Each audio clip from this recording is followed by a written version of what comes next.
Hello students, welcome back to my channel Commerce Tute, your flight to success. Today we are going to cover the last part, that means the last topic of chapter 1 OCM 12th Commerce, that is techniques of scientific management. Students, there are some techniques given here, so let us start, without delaying. Let's begin. The first technique of scientific management is work study.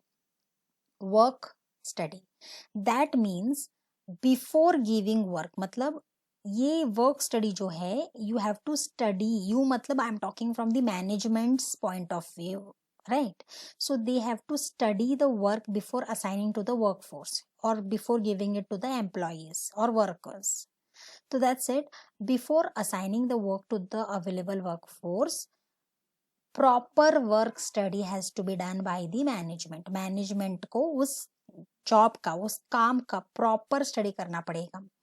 वो study जो होता है वो consist होता है एक अच्छे तरीके से, जैसे कि it should be in organised way, systematic way, उसका क्रिटिकल असेसमेंट हो, जो भी एक्टिविटीज या फंक्शंस आप उनको देने वाले हो उनका गुड पॉइंट या बैड पॉइंट, या आप उसको एनालाइज करो पहले, तो then you assign it to the people. ऐसे ही किसी को भी कोई भी जॉब आप नहीं दे सकते, आपको पहले वो स्टडी करना पड़ेगा कि क्या ये जॉब उस इंसान के लिए या ये काम उस इंसान के लिए फिट है या नहीं.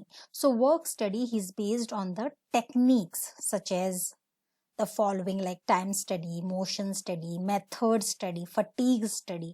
तो इनको हम एक एक करके पढ़ते हैं, ठीक है. पहले वाला है, the first one is time study. Students, you should understand the concept. एक बार concept clear हो गया तो you can just go on adding the points and give a proper explanation. So let's focus. The first one is time study, ठीक है. तो time study में क्या होता है? It is the technique of observing and recording the time taken by an employee to complete the task. आप क्या करते हो, आप एक ऑब्जर्वेशन करते हो, उसको रिकॉर्ड करते हो कि ये बंदा, for example you have told him to package the product, for example, और टी पैकेट, मतलब आपको उसको पैकेज करना है, तो आप चेक करते हो, ऑब्जर्व करते हो कि दैट पर्टिकुलर वर्कर और एम्प्लॉय कितना टाइम लेता है एक पैकेट को रैप करने के लिए या एक प्रोडक्ट को रैप करने के लिए. In this case I have spoken about tea packet, ठीक है. तो टाइम स्टडी के टेक्निक के अनुसार you can check the precise time required to do that packaging, कि फॉर एग्जाम्पल आप एक 2 मिनट में पैक कर सकते हो या 3 minute. So you have to determine that time. So this technique जो है आपकी मदद करता है कि आप एक स्टैंडर्ड टाइम कर सको उस पर्टिकुलर टास्क के लिए. फॉर एग्जाम्पल, मैंने अभी आपको बोला कि आपको पैकेजिंग करना है एक टी पैकेट का, तो उसको पैकेजिंग करने के लिए आपको कितना टाइम लगा, तो आप वो स्टैंडर्ड टाइम फिक्स कर देते हो. आपको पता चल जाता है कि हाँ, ये वर्कर इस काम को करने के लिए 3 मिनट लेता है. So you record the timing. So this technique will give you a very clear idea. इससे क्या होगा, आपको उस वर्कर का एफिशिएंसी पता चल जाएगा. Then you can control the cost of work also. Wastages नहीं होगा, वो टाइम वेस्ट नहीं करेगा. आपको पता चल जाएगा कि ठीक है, अगर 3 मिनट में एक पैकेजिंग हुआ है तो फिर इसके पास 1 आवर था तो कितना हुआ होगा. So you can identify the efficiency. Is he really giving is 100% और is just wasting the time. थोड़ा सा टेक्निकल एरर्स यहाँ हुआ समझ आता है, लेकिन the efficiency is very much visible, isn't it? And you can also help, because you are giving him, you are having an observation on him, so you can also control the cost of work. Wastages or wastages कम होंगे यहाँ पे. Time also will not get wasted actually, ठीक है. The second point is method study. Students, you should understand, हर काम को करने के लिए, हर टास्क को कंप्लीट करने के लिए एक मेथड होता है. Before going to this point I would like to say that आपका स्टडीज करने का भी एक मेथड होना चाहिए. If you cannot just, you felt like you want to study, you got up and you came and you started reading the book and then remembering, नहीं, ऐसा नहीं होता है. There should be a proper method, isn't it? You have to first understand what you want to study, how you can study better, which are the points you can take, which is the best method of remembering, coloring करके या first alphabet लेके. तो there is a proper method of studying also. So I'll just wanted to tell you the meaning of method. Similarly, कोई भी company का काम करने के लिए भी एक बेस्ट मेथड होता है, isn't it? वो चाहे हो सकता है कि क्वालिटी इंप्रूव करने के लिए, कॉस्ट इफेक्टिव करने के लिए, you know, then best method of doing a particular job, क्योंकि वो जो जॉब होता है बहुत बड़ा चैलेंजिंग जॉब होता है मैनेजर के लिए, है ना? क्योंकि आपको पहले तो क्वालिटी का ख्याल रखना है, फिर देखना है कि कॉस्ट कम हो, ऐसा नहीं कि रिसोर्सेज वेस्ट हो रहे हैं, ऐसा नहीं कर सकते, राइट? जब आप एक मेथड से काम करते हो या कंप्लीट करते हो task, so in that case what happens, there are few advantages. एक तो वेस्टेज कम होगा, सही है, टाइम का वेस्टेज कम होगा, काम जल्दी से होगा, क्योंकि आपको क्योंकि आपको पता है, क्योंकि एक प्रॉपर मेथड से हुआ है। रॉ मटेरियल का वेस्टेज कम होगा, आप अपने रिसोर्सेज को ठीक से यूटिलाइज कर सकोगे, आपका ऑब्जेक्टिव क्लियर होगा। तो एक ढंग से, मेथड मतलब एक ढंग से अगर आप काम करोगे, you know the procedure, okay, you know how to handle the raw materials. There are some durable non durable goods also, you know how to use the raw materials. Transportation आपको कैसे हैंडल करना है, कौन से machines आपको लेकर जाना है, इंस्पेक्शन कैसे होती है, स्टोरेज कैसे करना है, कौन से पैकेजिंग स्टफ है. So you should no the methods of handling these things, okay? So in that case what will happen, you will do the work properly. एक बार आपको पता चला कि मुझे raw materials बहुत ही एक proper way में carry करना है, I cannot just carry the material anyhow, otherwise it will get damaged. तो आपको एक सिस्टमेटिक तरीके से काम करना है, एक मेथड को फॉलो करना है, because you cannot just, for example transportation की बात हम कर रहे हैं तो मैं बोल दूं कि आप गुड्स को हाथ में लेकर उठा कर नहीं जा सकते. You should follow, there are some machines, you should know how to use the machines also to carry the goods. तो you have to follow the methods for handling certain things, ठीक है? Then the third is motion study. ये बहुत important है students, because it is nothing but it is the movement of an employee as well as of machine while completing a particular task. मतलब जब भी कोई भी एम्प्लॉय काम करता है तो ऑब्वियसली उसका मूवमेंट होता है और मशीन को भी वो लेकर आता है, लेकर जाता है. So there is a motion there, isn't it? Now यहाँ पे क्या फोकस किया है, दैट इट इज हेल्पफुल. ये मोशन स्टडी जो है ये बहुत इंपॉर्टेंट है to eliminate the unnecessary motions and finding the best method of doing a particular job. There are certain things that employees sometimes move from one place to another जब उनकी कोई ज़रूरत ही नहीं होती है, या they just even machines also बहुत बार यहाँ वहाँ यूज हो जाते हैं. तो ये आइडेंटिफाई करता है कि क्या आपका जाना, उठना, जाना, यहाँ से वहां आना जरूरी है या नहीं. So it eliminates the unnecessary motions, ठीक है? That is one thing. इसका एडवांटेज ये भी है कि it improves the efficiency of the employees, because you come to know whether some element of job can be eliminated, sequence can be changed for a smooth flow of tasks. So इससे क्या होता है, you come to know, आपकी efficiency बढ़ती है, that is for sure of the employees, but you can also take care what are the elements of job.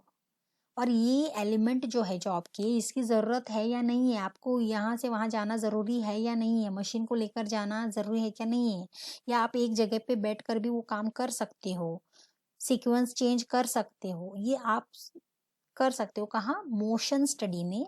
इससे क्या होगा, if everything falls in place, your work will be done smoothly, task will be completed, isn't it? तो ये बहुत ज़रूरी है, because companies में ऐसे हम खास तौर पे देखते हैं कि if there is no need also, some people move from one place to another because they want to give some materials to somebody else, और even the machines are just for the sake of carrying. तो ऐसा होता है. लेकिन अगर ये proper study हुआ कि ये इस टाइम पर ये बंदा उधर ही होना चाहिए, there is no need of him to go from one place to another, then I think most of the things will come under control, ठीक है? Fatigue study, very very important children. ये कंपनीज की बात हो रही है, ये employees की बात हो रही है, इजंट इट? तो बहुत सारा time, generally long working hours without sufficient breaks. क्या होता है, जब आप कंटिन्यूअसली काम करते हो और बीच में आपको ब्रेक भी नहीं रहता है, तो उससे प्रेशर बिल्ड होता है. बहुत सारे वर्किंग टूल्स है जो हैवी होते हैं, आप उनको कैरी करते हो। Sometimes there is poor working conditions, ventilators ठीक से नहीं होते हैं, वाटर ड्रिंकिंग वाटर फैसिलिटी ठीक नहीं रहता है, सफोकेटिव हो जाता है इंसान। इससे जब आपका प्रेशर बढ़ता है तो इससे क्या होता है, आपके फिजिकल और मेंटल हेल्थ पर असर पड़ता है, स्ट्रेस आता है, उसको हम क्या कहते हैं, फटीग कहते हैं। ठीक है, ये जो फटीग जब इंसान को आता है, it has an impact on his health and efficiency of the employees. मतलब हेल्थ पर तो असर पड़ता ही है, लेकिन उनकी एफिशिएंसी भी कम होती है, क्योंकि वो अपना 100% नहीं दे पाते ना। ये जो स्टडी है, this fatigue study is a study which helps to reduce the level of fatigue to maintain the operational efficiency of the employees। ये स्टडी बहुत ज़रूरी है, आपको पता चल जाता है कि वो वर्कर, वो एम्प्लॉई फटीग मतलब उनको प्रॉब्लम क्यों है, स्ट्रेस क्यों है। तो you try to reduce the level of fatigue by giving them some incentive, some motivations, sometimes giving them facilities, good working conditions. बीच बीच में आप उनको ब्रेक देते हो, make them calm and compose. तो इससे क्या होता है, उनकी जो ऑपरेशनल एफिशिएंसी है, जो काम करने की जो एफिशिएंसी है, वो बढ़ जाती है। They are relaxed, less stress, they are cool and they can do their work properly. तो fatigue study is required and it's very important. ठीक है, okay. The second point is standardization of tools and equipments, very very important. With the result of experiments conducted at work place, बहुत सारे experiments conduct होते हैं, तो उनका जो result आने के बाद जो पता चला टेलर को specially, that standardisation of tools and equipments are very very important. You are giving them certain standards, आप एक उनको एक you are testing them, analysing them, giving them some importance की ठीक है, this is very protective way. For example अगर हम machine की बात कर रहे हैं, टूल्स की बात कर रहे हैं, you test them and see that yes it is in a very good working condition. एक स्टैंडर्डाइज्ड वे में आप उन टूल्स और इक्विपमेंट्स को लोगों को इस्तेमाल करने को देते हो। ठीक है, इससे क्या होगा, people are aware कि if they are using those machines, if they are using those tools, spoilage कम होगा आपका, whatever materials you are working with, उससे क्या होगा, you will reduce the unnecessary things, और spoilages जो है उस materials को लेकर वो कम हो जाएगा, material wastage कम हो जाएगा, because now, because to handle the machine, and handle is not any local material, it is a standardized one जो tested है lab से, या people have tried and tested it। तो फॉर एग्जाम्पल जैसे हम अगर ISI मार्क को देखते हैं किसी भी हेलमेट पर, तो हम बोलते हैं कि yes it's a standardised one, it is a very good quality one, isn't it.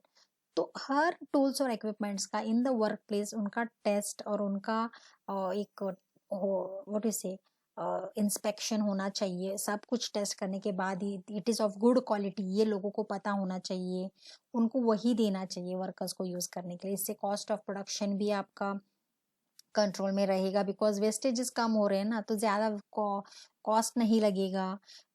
workers are happy now because they are working with the good machines, good tools, they are very friendly with those machines। ज्यादा आपका ये नहीं जा रहा है, stress नहीं आ रहा है आपको। So standardization is a must in the companies and it improves the quality of work by default, है ना। आपका जो क्वालिटी है वर्क का वो इम्प्रूव हो जाएगा, क्योंकि आपने जो भी मशीनरी जो भी लाए हो आप, वो स्टैंडर्डाइज क्वालिटीज के हैं। Standardize things have their own value children, because वो initially you will buy them because they are little expensive, लेकिन उनका इफेक्ट दिखता है लेटर ऑन, जो प्रॉब्लम्स आएगी लेटर ऑन, जो कॉस्ट लगेगी वो तो कम होंगे ना। So that's why Taylor advocated this. ठीक है, then the third point is scientific task setting। okay, so now Taylor emphasized the need for fixing a fair day's work। okay, fair day's work मतलब you are scientifically आप एक work set कर रहे हो where to prevent the employees from doing work much below their capacity। so you are telling, if they are not capable of doing that, you are telling, making those people not to do that work। जिस इंसान को कोई capacity नहीं है वो work करने की, for example if I give an example of using the machines which are very heavy and the person is very thinny fellow, is very slim fellow, okay, not able to do it, तो आप एक set करते हो ना scientifically, आप एक उस particular day को उस जॉब पर उस इंसान को आप बोलते हो कि आप ये मत करो क्योंकि ये आपकी कैपेसिटी के अंदर नहीं है। एंड इस टेक्निक को आप employees will complete the task according to the standards given by the management, ठीक है ना। जो भी स्टैंडर्ड्स रूल्स रेगुलेशंस जो भी मैनेजमेंट देती है उस हिसाब से वो बंदा करता है। And you know now that which employees are capable of doing which job because you have already setted the task को आपने सेट कर दिया है, क्योंकि आप उन लोगों को नहीं लेकर आ रहे हो जो कैपेबल ही नहीं है, तो वो तो एग्जिट ही हो गए ना। तो scientifically you will bring those people who can complete the task, क्योंकि आप उनको एक स्टैंडर्ड देते हो कि आप हेल्दी हो तो आप ये कैरी कर सकते हो तो आप ये करो। तो ये सारी इंस्ट्रक्शंस जो है वो मैनेजमेंट देता है, तो इससे मैनेजमेंट का और एक फायदा है कि वो लोगों पर कंट्रोल कर सकते हैं, प्रॉपर कंट्रोल रख सकते हैं and optimum utilisation of workforce. अब वर्कर ये भी तो नहीं बोल सकता ना कि मैं मुझसे नहीं हो रहा, I am not able to do, because I am not able to do वाले लोगों को तो आपने पहले ही हटा दिया। Are you understanding? तो you fixing a fair day's work, मतलब जो कैपेबल है, जो फेयरली रहने के लायक है उस जॉब के लिए, आप उन्हीं को लेकर आ रहे हो। पहले से आपने सेटिंग करके रखी है कि नहीं ये एम्प्लॉयज नहीं आएगा क्योंकि ये जॉब उससे नहीं होगा, तो उसको हटा दो क्योंकि हमारी इंस्ट्रक्शंस अलग हैं, ये उसको एप्लीकेबल नहीं होते हैं। तो management is also happy because he knows now he can not deny the fact that the worker will come say no, नहीं बोलेगा ना वो, क्योंकि आपने उसको ऐसे ही अपॉइंट किया है क्योंकि वो कैपेबल है। सो इससे उनका जो सबका ये जो 100% वर्क आप करवा लोगे सबसे, तो people will work accordingly and they don't have any excuse also. So this is a very important technique, ठीक है। Then scientific selection and training. Again selection का मतलब वेरी क्लियर है कि management can select the right person for the right job by using the scientific selection procedures. और ये procedures क्या है? They have to fix job specification, like what is the job and what are the required qualifications and qualities you required for that particular job, ठीक है। तो ये already management fix करता है और फिक्स करने की जरूरत भी है पहले से ही। Then employees are selected accordingly on the basis of pre determined standards है इन इम्पार्शियल वे, मतलब आप पार्शियली किसी को नहीं ले रहे हो, मतलब you know that person you are taking, नहीं, you are selecting that person on the basis of certain standards कि yes he is qualified, he is capable, he is healthy, he can do it, he has full knowledge about it। ये सारे criterias है किसी को select करने के लिए। Job specify कर रहे हो ना आप कि फॉर एग्जाम्पल आपको एक एम्प्लॉय चाहिए who should be good in accounts, who should be very much expert in calculations, तो you will ask for a graduate, post graduate in that area, experienced person. These are the determined objectives ना, standards रखते हो ना आप, एक bench mark है आपका, partially तो नहीं ले रहे हो आप, तो you will select the right person for the right job. इधर तक काम खत्म नहीं होता है, एक बार आप सिलेक्शन करते हो, management should provide the proper training programmes to increase their efficiency, and this is very important। Training programmes every time and now होने ही चाहिए, क्योंकि it gives them a kick start, update होते हैं इंसान और फिर उनकी एफिशिएंसी बढ़ती है और ये वो कंपनी को ही लौटा देंगे ना, they will give their 100% in their work. So I scientific selection and training is very important because it helps the people to grow in their life and give their 100% to the company also, ठीक है। it's very important point actually, it is applicable in the real life also, you should keep on continuously आपको learning is a continuous process life में भी, तो you have to keep on updating yourself। अगर आप अपने आप को update करोगे करंट हैपनिंग्स जो भी हो रहे हैं तो आपकी एफिशिएंसी बढ़ेगी ना। you can talk tomorrow anywhere, put forward your view। वैसे ही कंपनीज में जो काम करते you should take the right person for the right job, क्योंकि you are first determining what are the requirements for that job है ना। without any specifications you will not give him the job। and then फिर training programme रखने की बहुत ज्यादा जरूरत है, क्योंकि इससे इंसान की काबिलियत बढ़ती है बिकॉज ही गेट्स अपडेटेड, ठीक है। Then functional organisation, now students Taylor is focusing, वो बहुत फ्रैंकली बोल रहे हैं कि planning is separated from implementation. सही भी है ना, because planning is done by somebody else and actual work is supervised by different people. Planning जो है ये इंटेलेक्चुअल पीपल करते हैं, टॉप लेवल मैनेजमेंट करता है proper planning, who are qualified to plan, manager plan करता है, but actual work is done by somebody else or it is supervised by somebody else, isn't it? Even though if they have some awareness also. So every worker will be supervised by two different set of supervisors. तो यहाँ पर उन्होंने क्या किया है, इन्होंने categorise किया है कि कौन उनको सुपरवाइज करेगा, वर्कर को कौन सुपरवाइज करेगा, बिकॉज उनको पता है प्लानिंग के बारे में सब कुछ, लेकिन जब वो एग्जीक्यूट होता है उधर भी some there should be some people ना who are checking out whether the work is really going as per the plan और नॉट। तो वो बोलते हैं कि there should be 8 foreman to control the various aspects of production. 8 लोग ऐसे होने चाहिए टू कंट्रोल, बहुत सारे एस्पेक्ट्स होते हैं ना प्रोडक्शन के, जो which we will read now. तो उस एस्पेक्ट्स में 8 people should be there to see and control. They are categorized as follows. See, at planning level.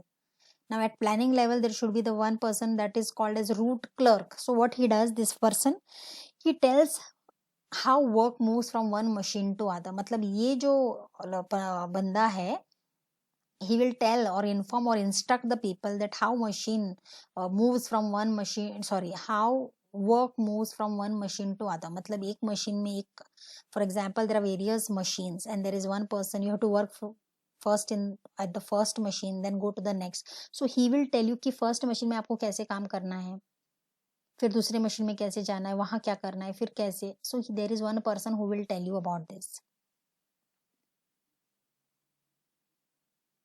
Then second is there is instruction clerk, records instructions to complete the work.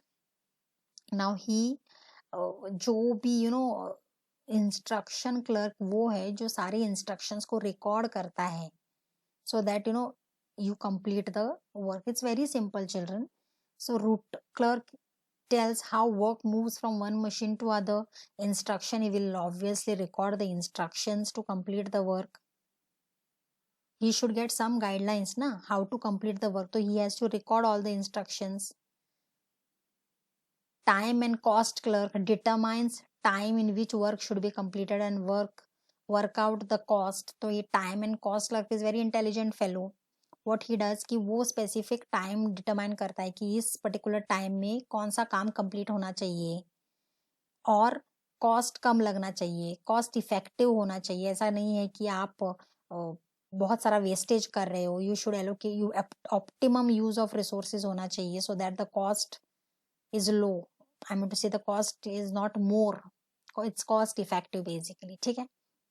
Then discipline ensures that the workers are working as per factory rules. So there is a disciplinary check. They check that you are not doing your own stuff. They are saying you should come on time, but people are coming as they want. ऐसा नहीं होता है. You have to follow the factory rules. ठीक है. Then at implementation level, planning हो चुकी है already. अब ना ऑल द अबाउट थिंग्स यहाँ पे जो है ये it's all related to planning. So you're planning how work has to move, work moves from one machine to another.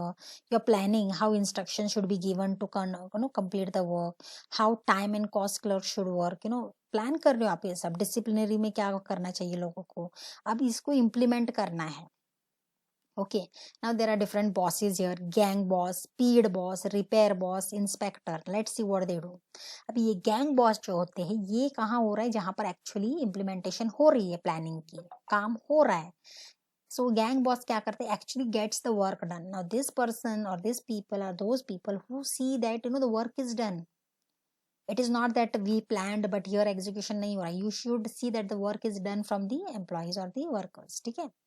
Speed boss, speed boss ये चेक करता है that the work is completed in the specified time. ऐसा नहीं है कि आप एक काम करने के लिए 2-3 घंटे लो, नहीं, ऐसा नहीं कर सकते. Speed boss checks that this time this work requires this much time, you should complete the work within that specified time. For example 10 minutes में वो हो जाना चाहिए. Who checks this? Speed boss. Then repair boss. The word repair itself might have clicked in your mind, है ना। तो repair boss क्या करते हैं, handles security and maintenance of mechanism. तो ये जो भी मशीन्स है उनका सिक्योरिटी चेक या उनका मेंटेनेंस, रिपेयर, ये सब ये रिपेयर बॉस चेक करते हैं। Because there are some what do you say indications की ऐसा भी हो सकता है कि मशीन ठीक से रिपेयर नहीं हुई, मेंटेन नहीं हुए, तो ये वर्कर्स के हेल्थ के ऊपर इफेक्ट कर सकता है। So that's why it is his responsibility to check that security levels are all checked as far as machines are concerned, and maintenance भी उनकी होती रहती है, जैसे कि ऑयलिंग हो गई, रिपेयरिंग हो गई, all that stuff, brushing and all, cleaning it basically. Then comes the inspector. Now inspector ensures that the work is done as per the specified standards. See, standards is very important. If we are saying that the work has to be done, but it has to be done with specified standards. Quality matters. Production बहुत ज़्यादा हो रहा है, ठीक है, लेकिन product भी तो अच्छा हो। आप एक करेक्ट मशीन से, करेक्ट हाइजीनिक वे से, प्रॉपर स्टैंडर्ड फॉलो करके वो कर रहे हो। You can not give anything to the people, to the society, then it becomes a general issue. तो that's why inspector has to inspect, and there are so many companies जिनके products lab में भी जाते हैं testing के लिए, तब जाके if it is all good then only the product is released in the market, isn't it, when it goes for more production. So inspector does a fabulous job that the work is done as per the specific standards. You give them some testing, उनको आप एक accreditation दो, एक certificate दो that it is done correctly. Then, so what Taylor says that with the help of proper division of all the activities into planning and implementation, management can definitely achieve the required performance from the employees. मतलब ये जो सारे आपने अभी division of activities जो आपने किए proper तरीके से प्लानिंग में, इम्प्लीमेंटेशन में, ये डेफिनेटली एम्प्लॉयज को हेल्प करते हैं 110% परफॉर्मेंस देने के लिए, ठीक है। And the last point here, students, which we are going to study is differential piece rate wage plan. बहुत बड़ा statement है, एक line है, but what is the importance of this point is remuneration should be fixed in such a way that average worker is motivated to attain a standard output. मतलब आप यहाँ पे उनको remuneration, you are just motivating him, आप उनको encourage कर रहे हो कि आपका रेम्यूनरेशन ज्यादा मिलेगा आपको अगर आपने अपना 100% दिया, तो आपने अच्छा आउटपुट दिया तो टेलर सजेस्टेड कि डिफरेंशियल पीस वेज सिस्टम। तो वो उन्होंने बोला कि आप ये ट्राई करो, कौन सा वाला, differential piece wage system. Just remember this and repeat after me children, differential piece wage system. According to this system वो कहते हैं higher rates are offered to employees who complete the work more than the standard quantity under this system. मतलब जो अपना 100% देते हैं वो expectation से ज्यादा जो देते हैं, स्टैंडर्ड क्वांटिटी में जो देते हैं, उनको हाई रेट्स ऑफ सैलरी देनी चाहिए, रेम्यूनरेशन देना चाहिए। On the other hand if the person is performing below the standard, उनका कुछ स्टैंडर्ड ही नहीं है, he is not giving is 100%, he should be given the lower rate of wages. मतलब जो बहुत अच्छा करता है उसको बहुत अच्छा रेम्यूनरेशन, जो बहुत कम करता है उसको कम रेम्यूनरेशन। तो इससे क्या होगा ना, we are talking about this technique, according to this technique it will help to motivate the employees to attain the higher standard performance and earn wages. मतलब एक एवरेज वर्कर भी सोचेगा कि नहीं, मैं अपना 100% देता हूँ, मैं परफॉर्म बहुत अच्छा करता हूँ, अबाउट द स्टैंडर्ड करूंगा, बहुत अच्छा करूंगा, क्योंकि मुझे हाई रेट ऑफ वेज चाहिए। तो इससे क्या होगा, उसकी परफॉर्मेंस बढ़ेगी, वो बहुत अच्छा काम करने लगेगा और उसको ज्यादा वेजेस मिलेंगे, that means remuneration at higher rate. So this was the technique Taylor was focusing, and he suggested this technique because end of the day financial reward या motivation इंसान के दिमाग पर ज्यादा असर करता है, psychologically also. If someone gives you a very high amount of salary, then definitely you will give your 100%. So that acts as a kickstart, है ना, वो आपको boost करता है, encourage करता है. So that's it, children. This is the last topic which we are covering. We have covered 6 points here, techniques of scientific management. I think your concepts are cleared. Obviously, I will tell the same thing. If the concepts are cleared, your doubts are cleared, you understood it, kindly like, share and subscribe. If you have any questions, you can put it in the comment box, or if you want to, you can also mail me. It's there, my Gmail ID, commercetute1720 @gmail.com. Till then, thank you so much, students. that's it for this video. We'll come back again in the next video. We will solve the exercise. Don't forget to check out that. We will solve all the objectives of chapter 1. I think we finished with the chapter 1 OCM 12th Commerce. Thank you so much, children. Thank you.